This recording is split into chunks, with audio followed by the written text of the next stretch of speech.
Welcome, brave souls, to the chilling depths of horror and detail. Today we are going to share Wendigo and cryptids encounter horror stories. First story, The Wendigo's Call. We thought a camping trip in northern Ontario's wilderness would be fun. The six of us, Tom, Liz, Sarah, Mike, Danny, and I, had been friends since high school. On the first night, we gathered around the campfire, sharing ghost stories. Tom, ever the prankster, told us about the Wendigo, a malevolent spirit from Algonquin legend that turns humans into insatiable cannibals. We laughed it off, but the dense forest around us seemed to whisper warnings. The second night, strange calls began. They were distant at first, echoing through the trees, long, mournful howls that sent chills down my spine. Probably wolves, Mike said, but he sounded uneasy. We huddled closer to the fire, the shadows dancing menacingly on the trees. By the third night, the howls were closer. Tom and Danny decided to investigate, despite our protests. They grabbed flashlights and headed into the darkness, leaving us by the fire. Hours passed. We called out for them, but the forest swallowed our voices. When they finally returned, something was off. Their eyes were wild, their clothes torn. "We didn't see anything," Tom said shakily. Danny just nodded, staring into the fire as if he could see something we couldn't. We exchanged worried glances, but said nothing. The fourth night, Liz went missing. She'd gone to collect firewood and never came back. Panic set in. We searched the forest, calling her name until our voices were hoarse. There was no trace of her. Tom and Danny grew more erratic. They whispered to each other in hushed tones, casting paranoid glances our way. It felt like they were hiding something, but fear kept us silent. On the fifth night, the howls turned into screams, agonizing, human screams that echoed in our ears long after they faded. We were terrified, huddled together in the tent, clutching each other. I couldn't shake the feeling that we were being watched. The next morning, Mike was gone. His sleeping bag lay empty, the zipper torn open as if he'd been dragged out. Tom and Danny insisted we move camp, but their eyes gleamed with something sinister. I realized then, too late, that they were no longer my friends. They were something else, something hungry. That night, Sarah and I stayed awake listening to the howls. We planned to leave at first light, but they attacked before dawn. Tom and Danny, or whatever they'd become, came for us with an insatiable hunger in their eyes. We fought, but it was no use. I managed to escape, running blindly through the forest, the screams of my friends echoing behind me. I stumbled upon a ranger's cabin at dawn, exhausted and delirious. The rangers found me raving about the Wendigo. They never found my friends. Sometimes late at night, I hear those mournful calls, and I know they're still out there, hunting. And I know one day, they'll come for me too. Second story, Encounter with a Black-Eyed Kid. I recently read a story about the Black-Eyed Kids. This story felt like a twisted tale of déjà vu. I believe I've encountered a BK. I've never mentioned this particular detail about the eyes to anyone, for fear they would think I was fabricating the story or going crazy. The incident took place about 13 years ago. I had just moved to a new city with my wife. We were small-town newlyweds from the Midwest. We moved cross-country to one of the biggest cities in the Southwest, so I could attend graduate school. Being naive and new to city living, I habitually answered the door without a second thought. Never again after this. The first thing that should have tipped me off to the peculiarity of this situation was the fact that someone was knocking at 6 o'clock in the morning. The second thing that should have dawned on me is this kid had to reach over a rather tall patio gate to unlatch and open it. The knock at the door was startling. My wife and I were getting ready for work, a pretty normal routine.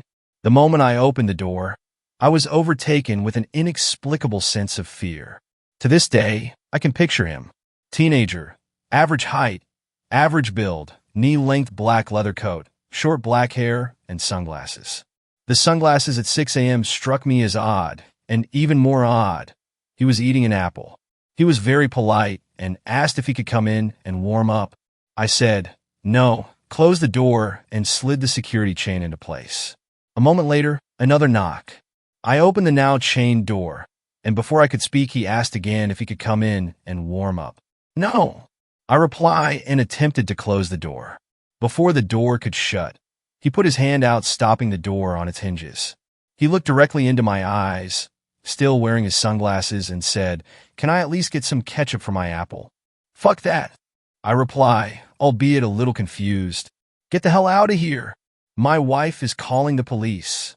He takes a moment to let this information sink in, lowers his glasses, revealing eyes as black as obsidian, and says, "No, you won't be calling anybody." At that moment, I force the door closed, lock it, and call out to my wife. She is scared shitless, hiding in the bedroom.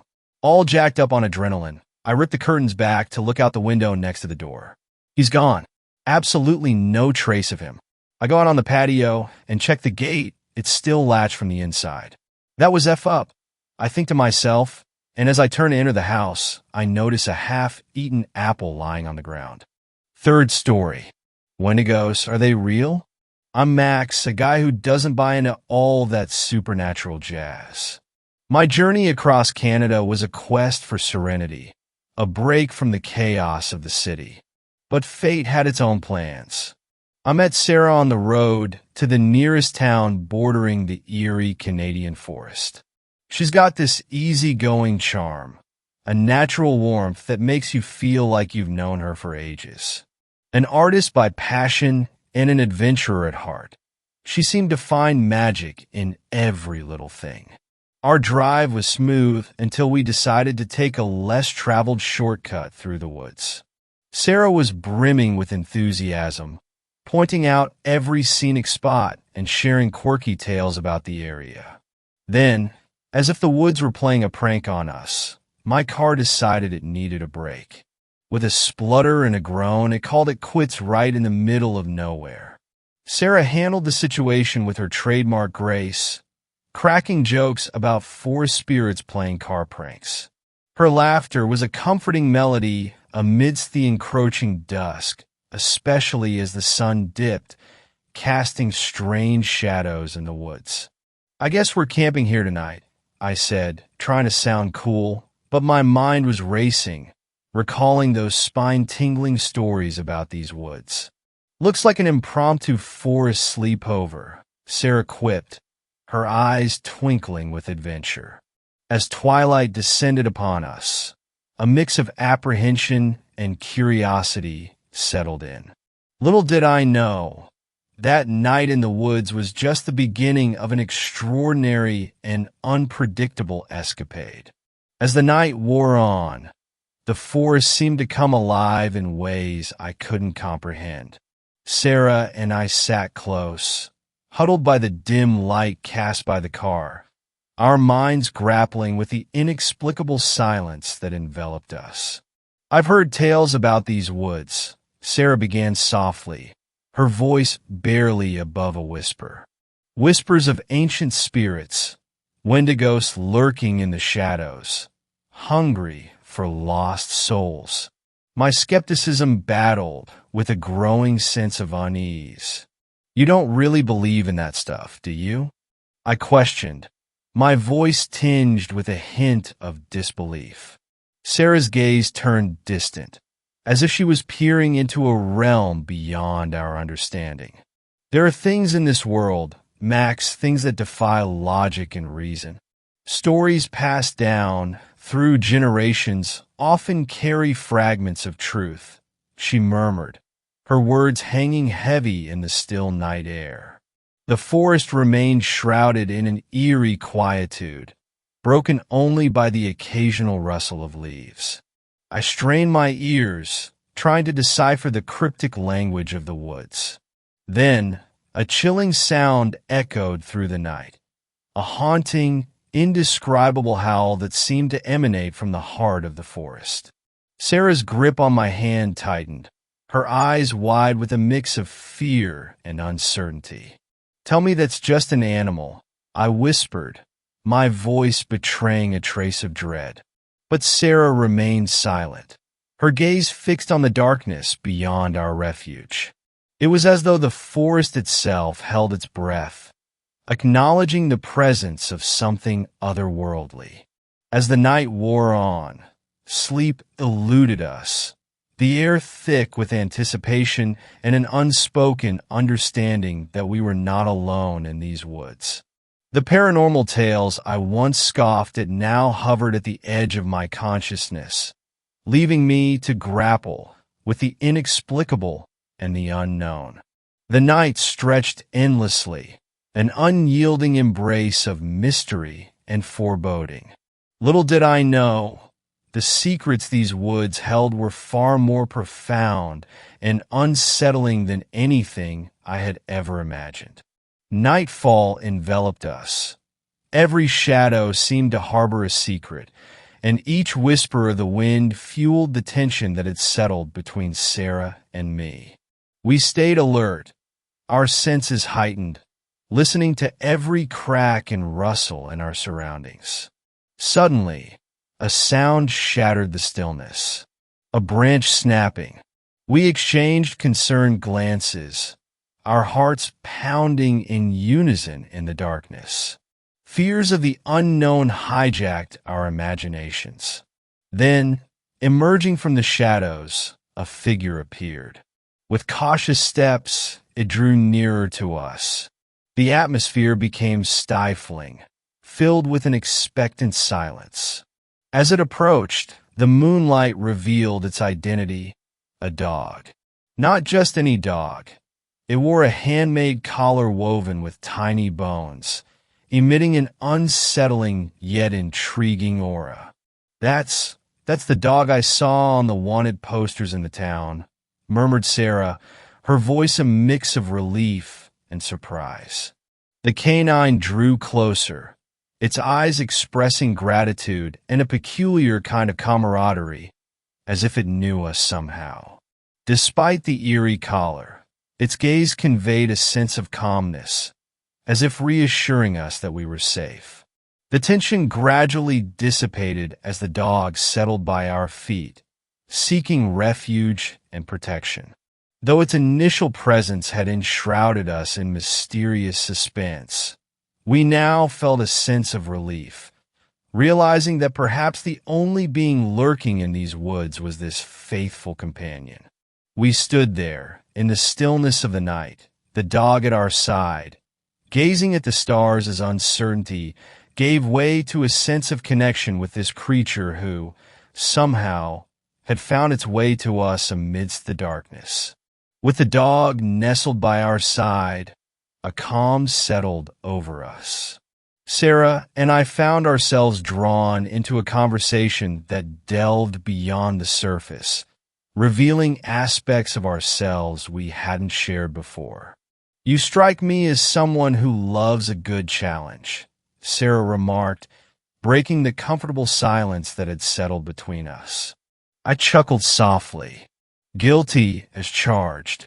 I tend to dive headfirst into things, seeking that thrill of the unknown.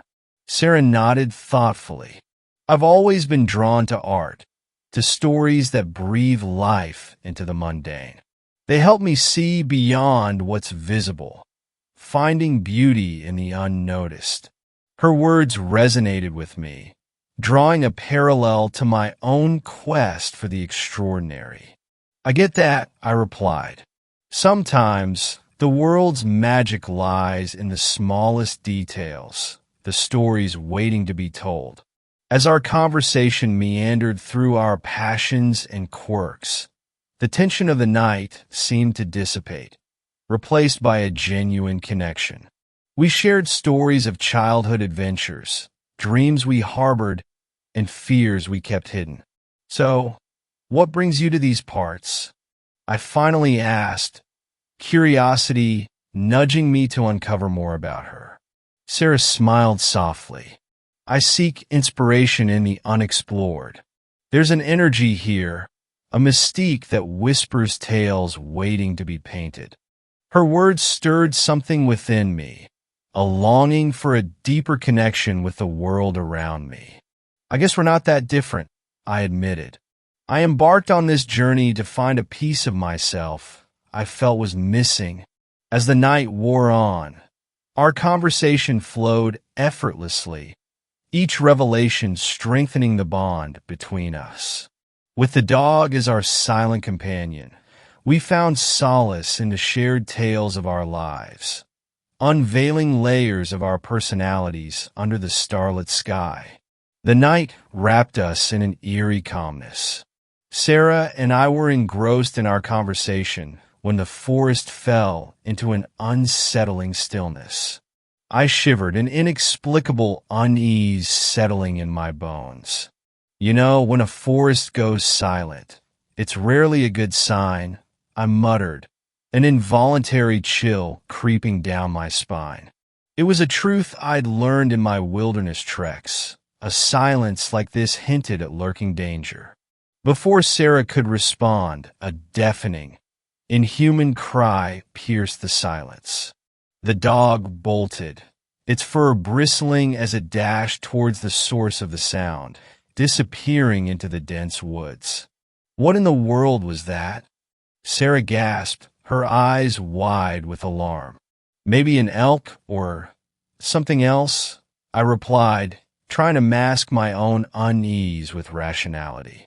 But deep down, I knew that sound didn't belong to any forest creature I'd ever encountered. Instinct kicked in, adrenaline surging through me as we chased after the dog, our footsteps pounding against the forest floor. The darkness seemed to swallow us whole as we ventured deeper into the woods. Each step echoed with an unspoken fear. The rustling leaves and cracking branches around us, a haunting symphony. Where did he go? Sarah's voice trembled, panic lacing her words. I don't know, but we need to find him, I urged, my heart racing with a mix of worry and foreboding. As we pushed deeper into the forest's heart, an ominous realization gripped us. Something beyond the ordinary lurked within these woods. We plunged deeper into the darkened woods. Our frantic calls for the dog met with a haunting silence. The air hung heavy with tension, every step echoing our growing apprehension. Then, amidst the oppressive silence, a thunderous rhythm of galloping footsteps thundered toward us. Panic surged through me, primal instincts kicking in. Run! I shouted to Sarah, the urgency in my voice betraying the fear clawing at my insides. Our feet pounded against the forest floor, a cacophony of terror-fueled steps. The thundering sound seemed to gain on us, getting closer with each passing moment. But in that panic sprint, I stumbled, my foot catching on a protruding root. I pitched forward, the ground rushing up to meet me. A sickening crack echoed through the woods as my head connected with an unforgiving rock, and darkness enveloped me.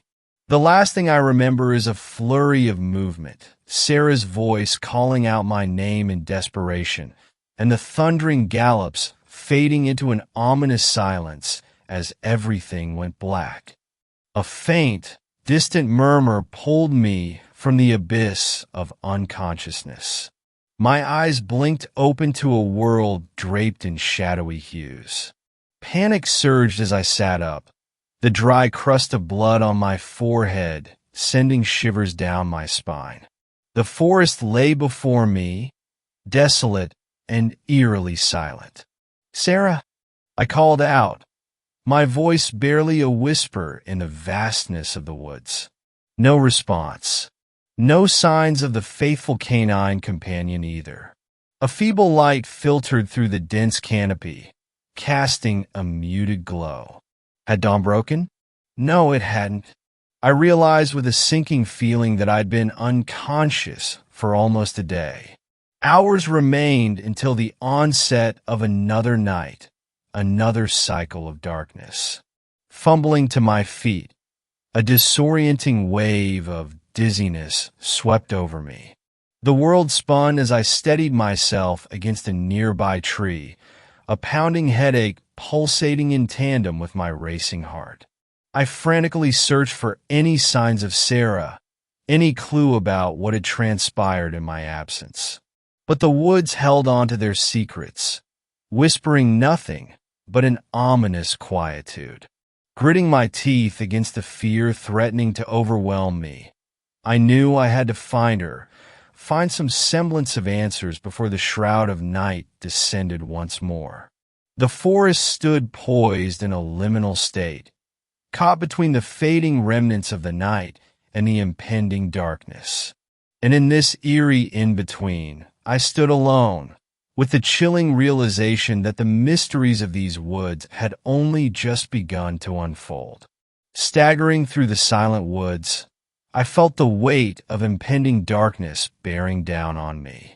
The hours had slipped away, leaving behind an ominous hush that settled over the trees like a heavy shroud.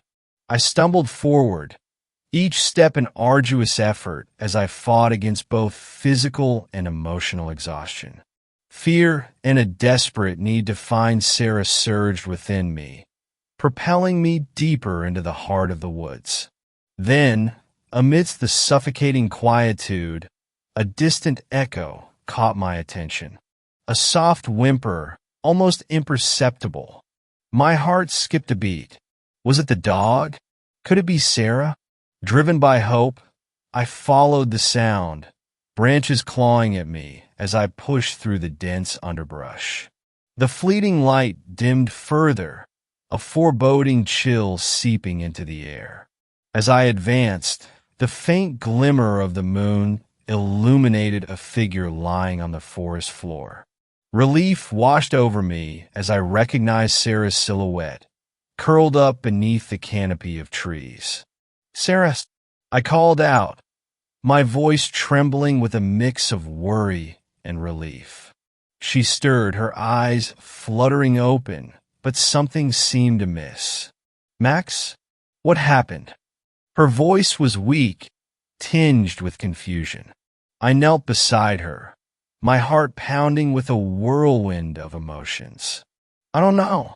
We got separated, I fell, and then I woke up alone." A fleeting sense of safety washed over us, finding solace in each other's presence in the heart of this enigmatic forest. Yet, as the last traces of light faded from the sky, the encroaching darkness whispered of untold dangers, reminding us that the night held secrets we were yet to uncover. The chill of the night wrapped around us, a constant reminder of the lurking mysteries in these woods. Sarah and I huddled together, seeking warmth and reassurance amidst the encroaching darkness. But as the night wore on, a persistent unease settled within me, a gnawing feeling that something wasn't right. A sharp pang sliced through my temples, a sudden, intense pain seizing my senses. I winced, gripping my head, trying to ward off the crippling ache. It felt as though my skull was splitting apart, a relentless assault on my senses. I collapsed to the forest floor, the pain overwhelming any coherent thought. Darkness encroached at the edges of my vision, threatening to pull me under.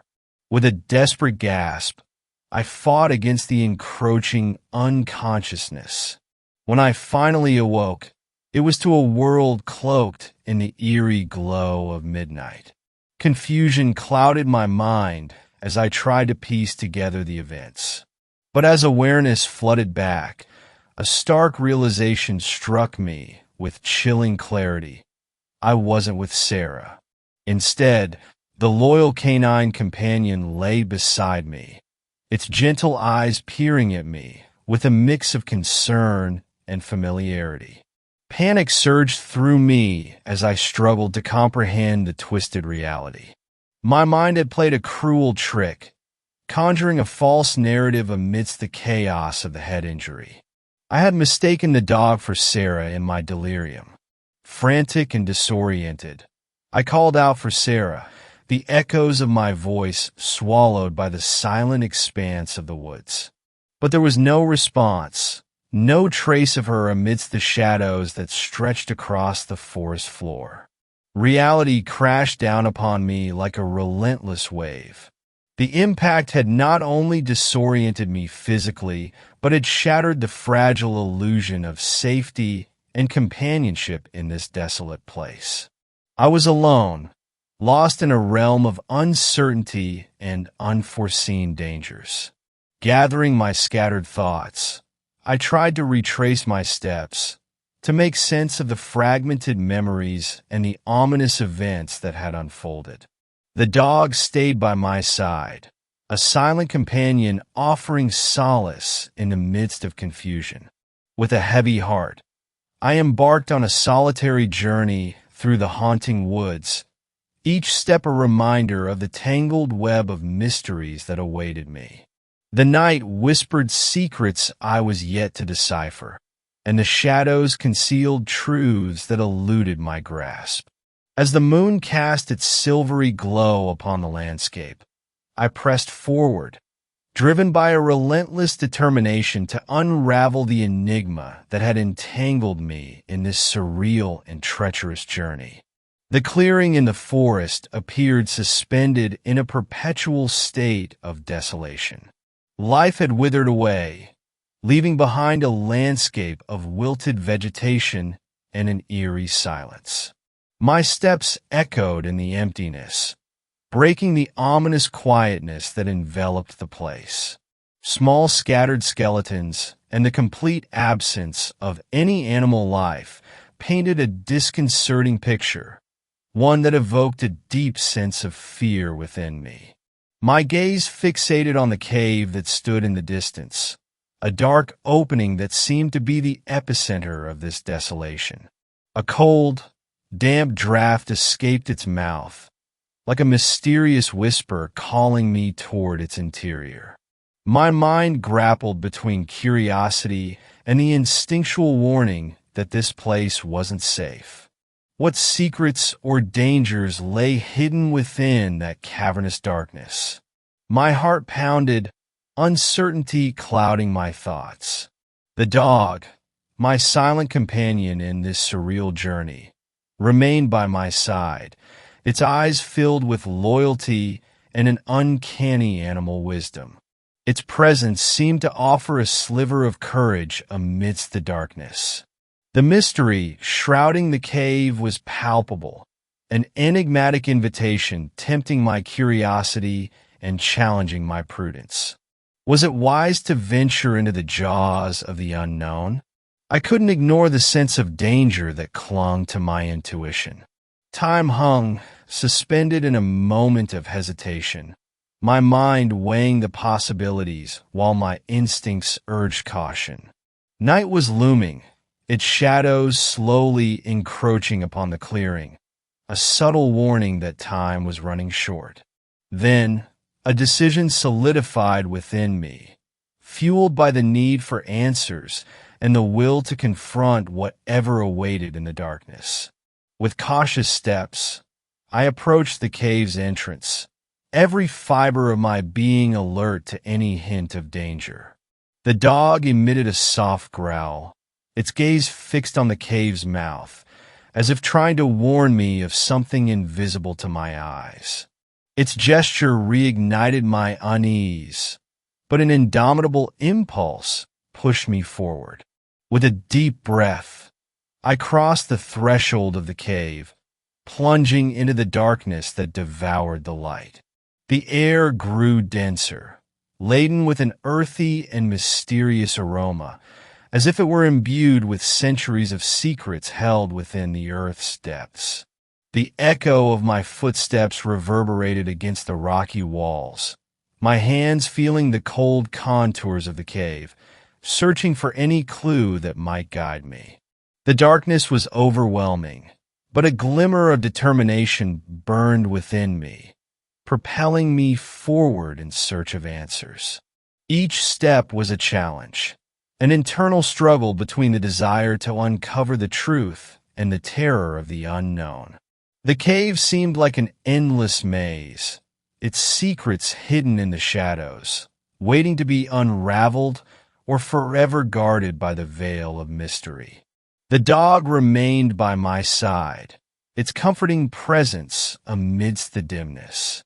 Its animal senses seemed alert, its eyes scanning the surroundings as if anticipating some hidden danger in the darkness. A distant whisper echoed in the cavern, a barely perceptible murmur that enveloped my senses with a sense of unease. Was the cave witness to an ancient secret, or was it the dwelling place of something more sinister? Time blurred in the darkness, each minute feeling like an eternity as I ventured deeper into the cavern's depths. More and more, the sense of intrigue mingled with the palpable fear that stirred in the rarefied air. Amidst the blackness, a revelation materialized. The challenge of the cave lay not only in its nooks and passageways, but in the enigmas and dangers that lurked, concealed within, challenging my courage and sanity. As I ventured deeper into the cavern, shadows danced ominously on the walls, amplifying the eerie silence that enveloped the space. The air grew heavier, thick with an unidentifiable scent that sent shivers down my spine.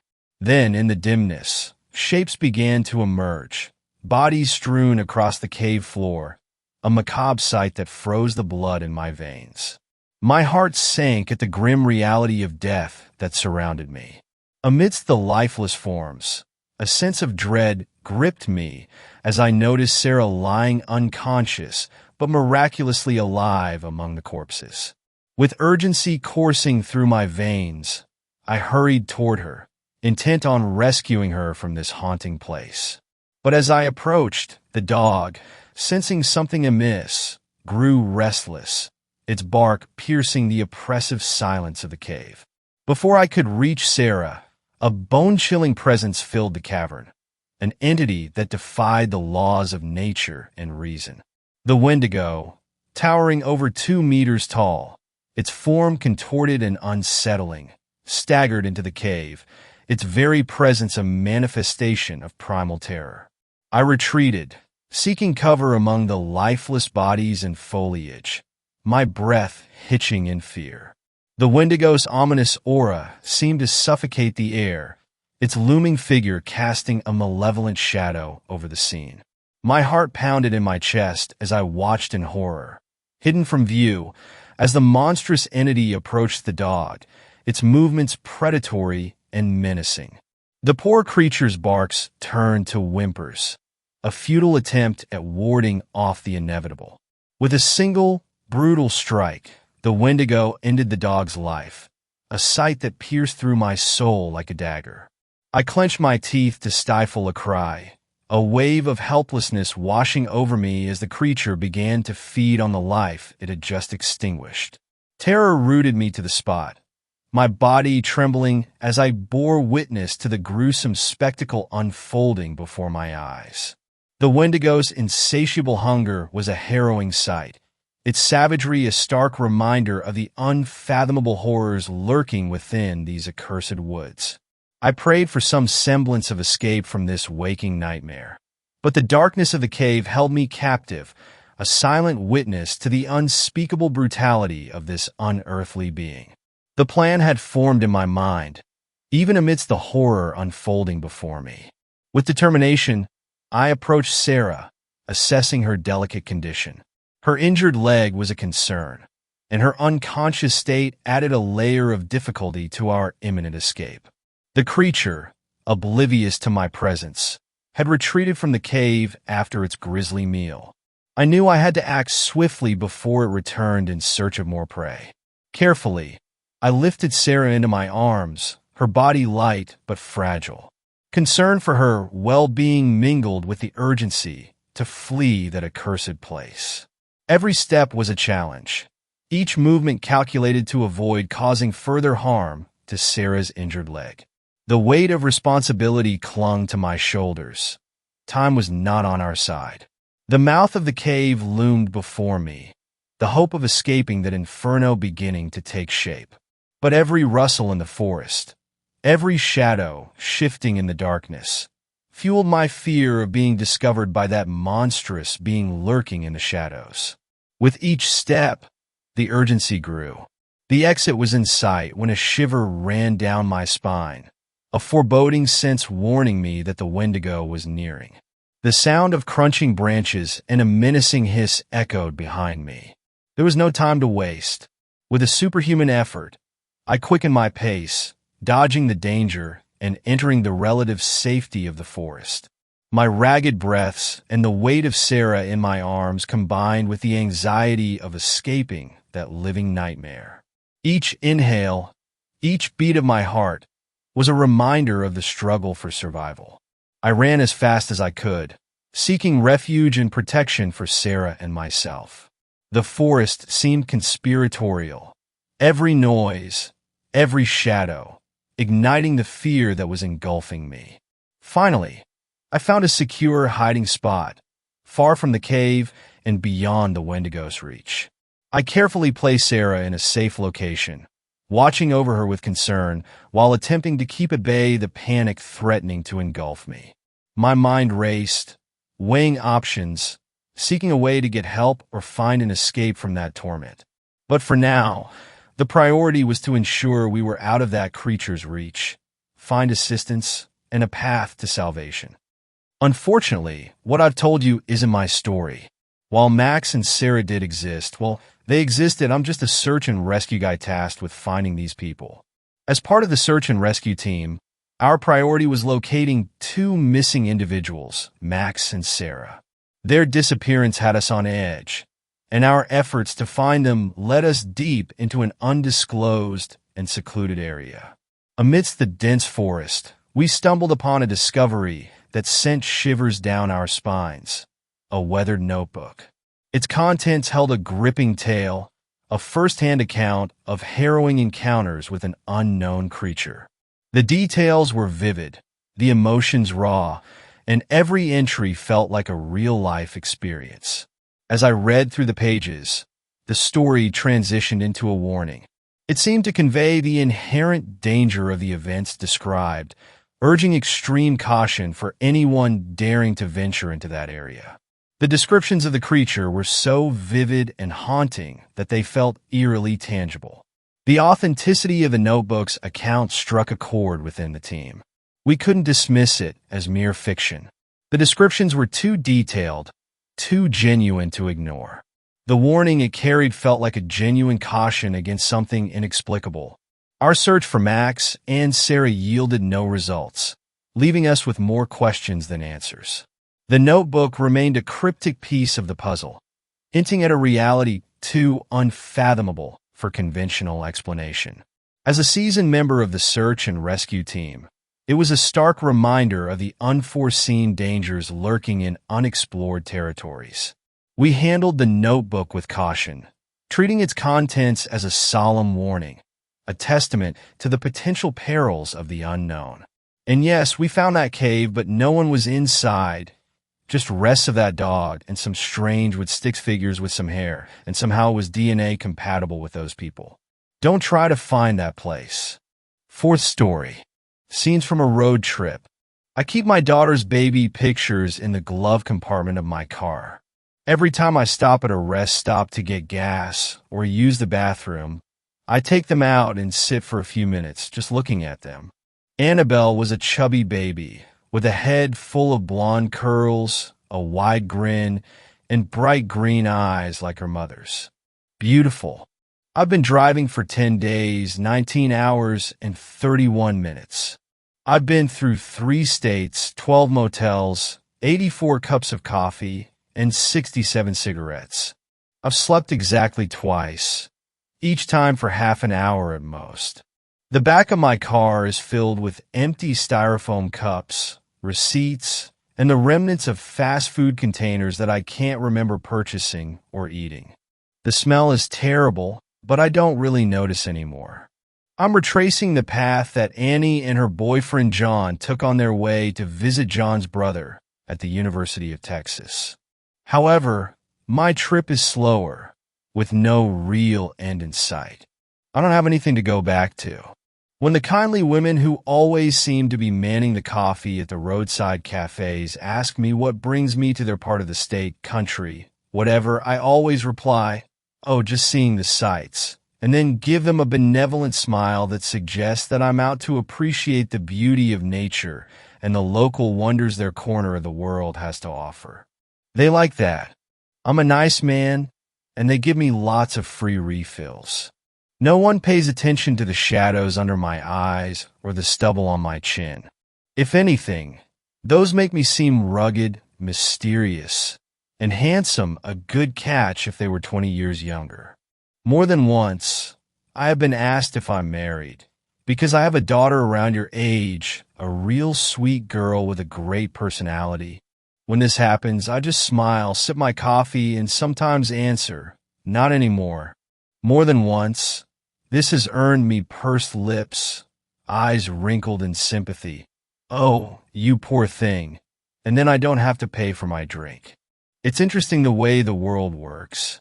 I imagine that if I were to sit and tell these women waitresses, proprietors, cooks my life story, they would sit and listen, awestruck, and insist on taking me home, cooking me dinner, and taking care of me. Emily was like that. She was far more educated, but she worked as a night nurse, and she loved taking care of people. This was the kind of old woman she would have become. When I think things like that, the finger where my wedding band was starts to itch. Now, I'm somewhere outside of Mission, in a Waffle House off Route 635. The coffee is lousy, and my waitress name is Linda. Her name tag has a sticker at the top that says "Proud Employee for 35 years. It makes me want to cry, and I strike up a conversation with her. That's what Annabelle would have done. She always told me that everyone has a story and no person should ever be discounted, because they all have something to offer. She loved talking to strangers and would often come home and recount to me the most insane stories in a breathless, excited voice.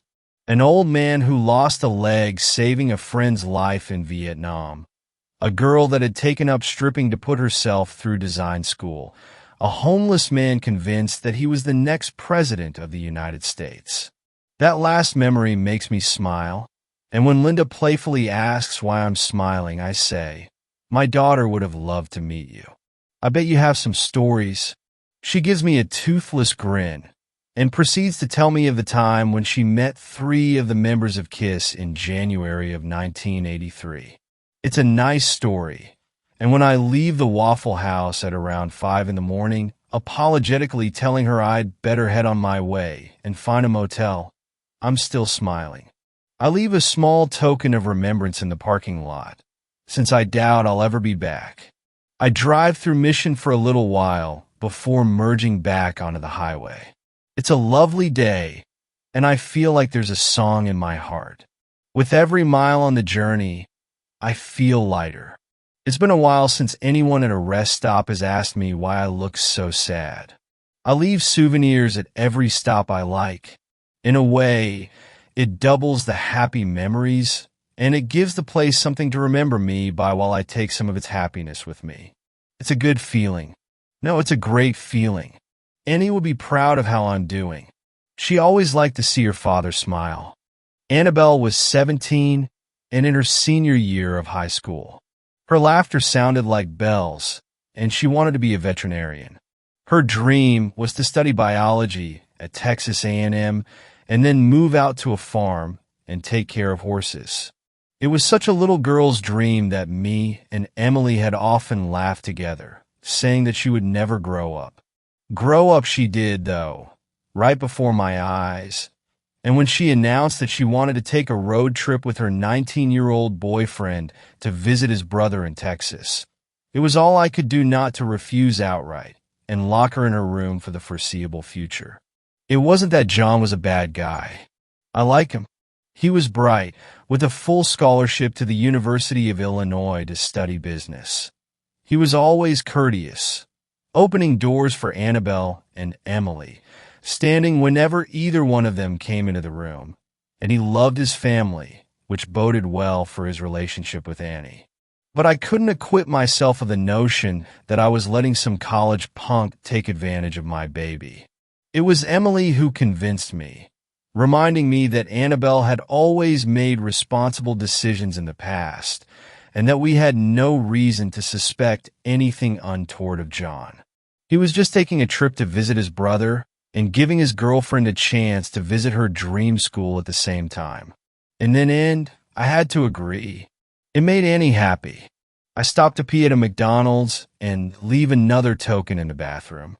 There's no sentimental value, but the feeling of lightness is addicting, and I rationalize by thinking how much I appreciate that they leave their restroom open to the public. I get back into my car and drive on. Miles to go. Annie called me every day from the road. The weather was beautiful. She and John were having a great time. She was so excited. Thank you, Daddy, for letting her go. Emily politely refrained from saying, I told you so, and my heart could have burst to hear the joy in my little girl's voice. Aside from a couple of trips to Disney World when she was younger, Annie had never been out of Illinois. I couldn't help but feel a little grateful to John for taking her on her first big adventure.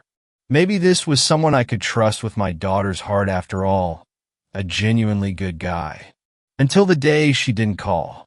No one ever would have imagined John would have a temper, not even John himself. I don't know what they fought about, and John was never able to articulate it, but I can picture it. Annie's eyes widening as she shouts. John's cheeks flushing as he slams his fist on the steering wheel. The angry toss of Annie's hair as she storms out of the car at a rest stop on the Kansas/Missouri border. The squeal of John's tires as he pulls away and leaves her there. No one ever would have expected that either, but it happened. I'll buy a Crunch bar from the 24-hour Mapco and eat it in the car just staring. The attendant's eyes are sunken and rimmed with dark circles, and he tells me to have a nice day. It's 3 a.m. John called Emily from the police station in tears. He said he had driven angrily for maybe half an hour before he came to his senses and found an exit to turn around. By the time he got back to the rest stop, Annabelle was nowhere to be found. I left Emily to mind the house and took a red-eye down to Kansas to meet with the police. They assured him that they were doing everything in their power, and I believed them. I patted John on the shoulder, told him not to worry, and sent him home sure that everything would be fine. They found the first pieces 24 hours later. There were fingernails and bits of hand on the side of the road. They found part of her torso a few miles away. A foot with the toes painted to match their fingernails in Kansas City. Her heart was in a dumpster in Carthage. I didn't tell Emily. I wanted to wait until they were sure, prayed that they were making a mistake. They found her head in Wichita, golden curls matted with blood and part of the scalp missing. Only one green eye was recognizable. The other was a shredded ruin. When I got home after identifying the body, I found Emily hanging from the balcony. Her tongue was purple. She'd been there for hours. I found a note. She blamed herself. Nadine, the waitress, pours me another cup of coffee and asks what brings me to Oklahoma. I tell her that I'm just passing through on my way to Texas. It's a long trip, she says, but I tell her I have all the time in the world. Pieces of my daughter had been scattered across 2 states. So far, I've already made it to 3, and if I only save John's head for Dallas, I should have enough of him to stretch the distance. 5th story. The Wendigo became my friend. I visited my parents' cabin by the lake months ago. It's not something I like to talk about. I lost some friends up there, gained one very important friend. A mentor, you could say, and I had every intention of having a fun, carefree trip. Fuck. I guess in some ways I did. So many memories in such a short period of time, too. The sweet smells of people I never noticed before. You go by most people, and what do you smell? some bullshit Old Spice or Axe spray of some loser trying to pick up a girl. But humans are so much more than these modern smells. They can smell like pine trees, fear and hatred, confusion and complete terror. There's a whole universe of sweet smells out there that most people miss. I didn't discover this until my trip to the lake. For the first day, everything went like I expected. My girlfriend and a couple of friends were having fun hiking and camping out. We were all having a blast until the rainstorm hit. I've never seen so much rain in my life. It came down in sheets, and we barely made it back to the cabin. Kevin tripped and fell. Bobby yelped and said he wanted to go home. My girlfriend made it back to the cabin first. She held the door open for everyone else. Once inside, we made sure all the windows were locked to prevent water from coming in. Trouble was the roof started to leak. We lit candles because there was no electricity. Fuck, Kevin said. We're all going to drown. Calm down, Kevin, my girlfriend replied. It will take months for the cabin to fill up at this rate. We're going to be fine. Kevin was completely right, except water wouldn't be his demise. Bobby didn't say much. He looked like a scared child in his corner, and he leaned forward on a rickety chair, biting his nails. We were all lost in our own thoughts. Especially me, I think. I was having thoughts I had never experienced before, thoughts of devouring everyone in the room in a rush of blood and destruction of the flesh. I even started to look at my girlfriend that way, which worried me. They were all trapped here, my girlfriend, Bobby, and Kevin. The rain was coming down even harder, and this little group had nowhere to go. They were completely at my mercy, and I couldn't be happier about this fact. Of course, one had to be strategic. I told them I was tired from the ride up here. I got up, kissed my girlfriend on the cheek, and went to my room. It was the largest in the cabin, and I had it all to myself. As I lay in bed, I felt something deliciously dark take over. I knew without having to confirm with some meaningless scientific instrument, the windigo inhabited the room along with me. Hello, Jason. How are you feeling today? The windigo asked. Its voice was gravelly, a little off-kilter. Okay, I responded. A little down? Could it be that you have a craving for flesh? I thought about his question. Really thought about it. Some philosophers considered suicide to be the greatest philosophical question, but I disagreed. The human action most on my mind was whether or not to rend flesh from bone. The horned thing stared at me from across the room with piercing hollow eye sockets. I felt a feeling which seemed so lush and dangerous that I knew it wasn't good for me. I knew civilization was a sham, an abyss of houses, roads, and stop signs layered with bureaucracy and hazy ambitions to reach its peak. Illusions. I'm glad you've come to see the light, the windigo said. I stood up, joints stiff, head swimming, but not in a bad way, in a pleasant I'm drunk and shouldn't be driving sort of way. What happened next I don't really like to talk about. It felt good though. I killed Kevin out back with an axe he used for chopping wood. And Bobby? Death by kitchen knife. I ate them both. I picked their bones clean, leaving them so bare and white you could put them on display in a museum. My girlfriend looked at me with such unbelievable horror that I knew I couldn't devour her like I did Kevin and Bobby. I ran away into the woods. I've killed and devoured so many things in the wilderness that I've lost count. After the cabin massacre, I lived in a cave in the woods for a couple of weeks, maybe a month. The windigo would visit me, tell me tales of days long gone. I'd stare into its hollow eyes, get a fuzzy feeling, and I'd have to go on the hunt again. So for a while, the windigo became my friend. I was sad and deflated when it was all over.